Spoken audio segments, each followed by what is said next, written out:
exhausted. Wow.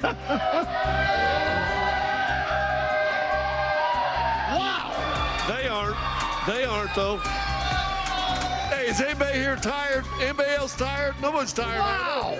No. Hey, Nuggets fans, give it up for your basketball team.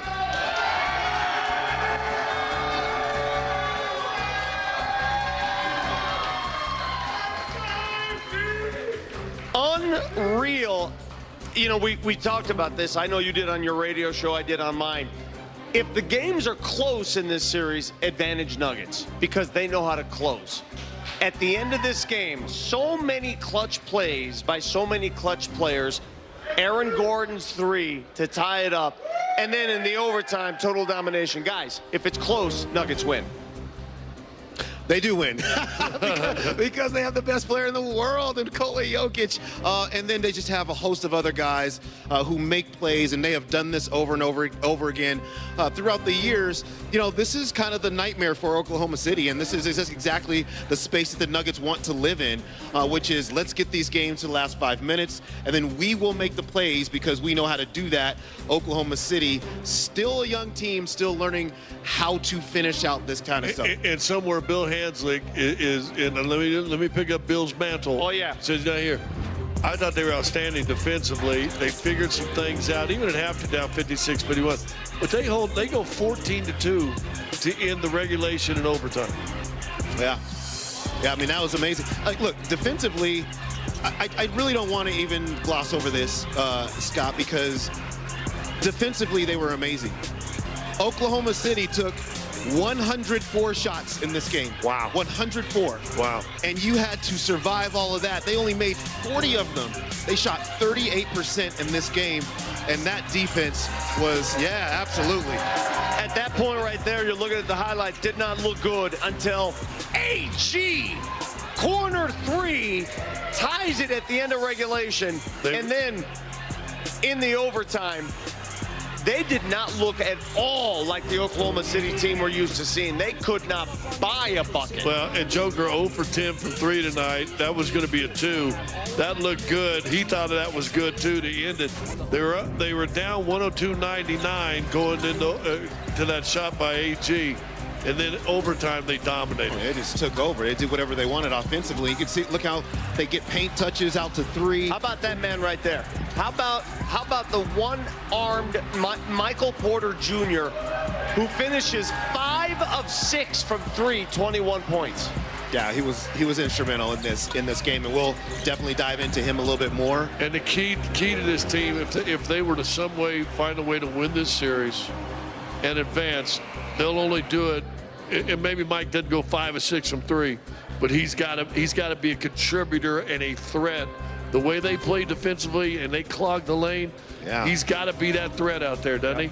Yeah, they were fabulous on defense. They were fabulous. The Nuggets had 4 players that scored 20-plus tonight, but none more important than Michael Flamethrower Jr., who's with our Katie Wingy downstairs. Let's go. All right, Mike, it took bonus basketball to get this job done in overtime, 11-2. Describe the execution in that period from your team. Yeah, I mean, we executed great in overtime. We played defense. You know, but it all started with Aaron Gordon's 3 in the corner. So I'm just proud of the whole team. Your guys' ability to win close, win ugly, high scoring, low scoring. How would you describe this team's ability to just find a way to win? Yeah, I mean, we've been in this situation before. We stayed poised. Like I said, AG hit that big 3 in the corner to send it to overtime, like he's been doing all playoffs. And it was a huge win. I know you're not 100%. You said after the last game you needed to be better. How did you go out and do just that in this game tonight? Yeah, I had to tough it out. I had to put a little shot in my shoulder and thug it out. How was the home court advantage here for you tonight? Oh, best fans in the world. We knew we were going to have a bounce-back game. Shout out to the fans. Congrats, Mike. Thank you. Michael Porter Jr.'s night. You saw him in the first 2 games. He had 10 points combined. Tonight, wouldn't miss. Came out shooting, came out swinging, finished with 21, 7 of 10 from the field. And don't discount those 8 rebounds. Because those are one-armed rebounds. Huge rebounds. Yeah, one-armed rebounds right there. Well, how about the play where he was on the ground, got landed on that shoulder, fought for the ball as well. Michael Porter Jr. was amazing today, and you know you have to give him so much credit for the pain that he's enduring to be able to even walk out onto the court and play these games, and then to be able to perform the way he did in this one tonight after having not performed the way he wanted to. I mean, he talked in the locker room after the last game about playing better, and then he just went out and did that. So, you know. But you know what he did? He shot aggressively. And I said this before the game, and I really mean it. I think there's a you know the pain's there. Yes. And there's a fear that every time I rise up, I'm going to get that knife stuck in that joint. I've had 2 surgeries here, 1 surgery here, so I can tell you know that pain's coming. And I think it overwhelmed him in those first 2 games. He put it aside, whether he got a little cortisone or whatever it was. Yeah. He put it aside tonight, and you saw those highlights we just showed you. He wasn't thinking about it. And if they're to go on and beat Oklahoma City in this series, Porter's going to be a big factor. Well, when we come back, we're going to hear from Coach David Adelman, who, I tell you what, he was riding the same wave we were tonight. Hey, Nuggets fans, the Nuggets are 2 wins away from the Western Conference Finals.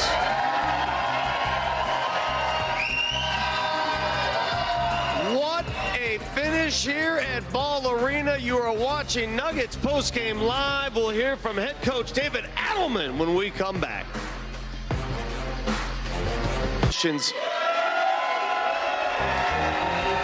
Let's start with, hey, wait a minute. Are mascots supposed to talk?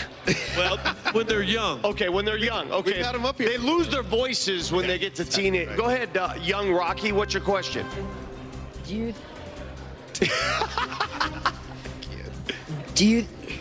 you think that the outcome of the series affects the outcome of the MVP race? No, because the MVP race is voted on during the regular season. Yeah, they've already voted on it. Yeah.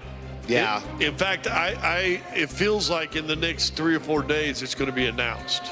To be honest with you. Yep. So, yeah, it won't have a decision. Hopefully, it's announced Tuesday night. No KC when they're down 3-1 in the series. That would be good.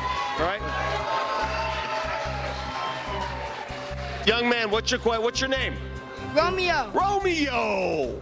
What you got for us, buddy? Do you think what we would have gotten this far with our old coach?